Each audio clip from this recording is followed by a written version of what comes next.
Hi, my name is James Shepard, and today I'm coming to you from out in the field selling merchant services, and I want to talk to you about field sales.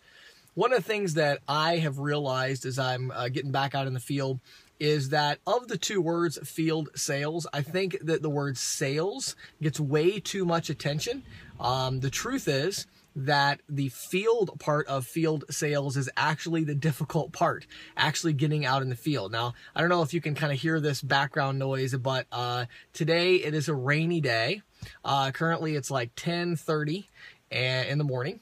And so it's a rainy, cold, nasty day outside.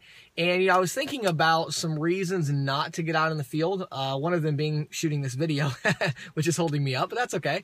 I'll get out in the field here in a minute. But, I really want to talk to you for just a minute about getting out in the field and really why it is so difficult just to get out in the field and sell. Again, the sales part, I really think for most of you, if you're watching this video, you're probably already passionate about sales and you probably already have some experience in how to sell. I'll talk more about that in future videos, but the big problem in the field sales equation is the field. So I wrote down a couple ideas I'm going to share with you today, okay? So, the first one I wrote down is no accountability. And so I'll kind of share my personal experience.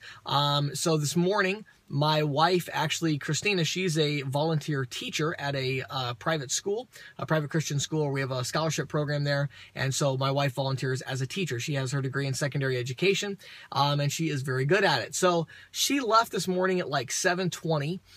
She took my daughter and my son with her.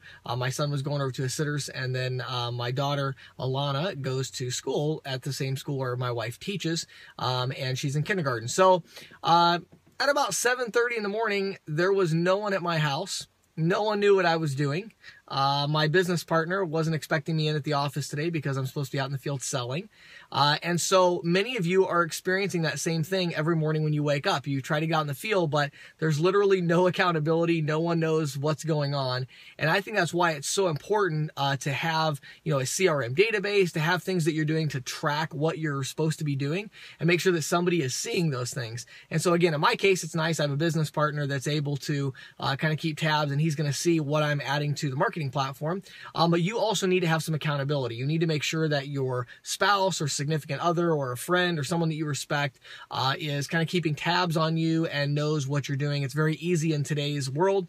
You can very easily just add somebody to your workspace in our marketing platform, and they can see everything you're doing. They can even make comments back and forth. When I was on the field the first time, like 6 years ago, that's what I did actually with my wife. My wife was actually in my CRM database, and so I would like tag her back and forth, and we would kind of like you do on Facebook messaging. We have that same kind of messaging in our CRM system. So I would encourage you, go ahead and add your wife or your friends or significant other to your workspace in Podio in our marketing platform, and let them kind of play along with you and see what you're doing out in the field. That's really important. So having some accountability is important. If you wake up in the morning, you have no accountability, that's one reason it's really difficult to get out in the field, because you realize that no one knows what's going to happen if you do or don't get out in the field. Great day.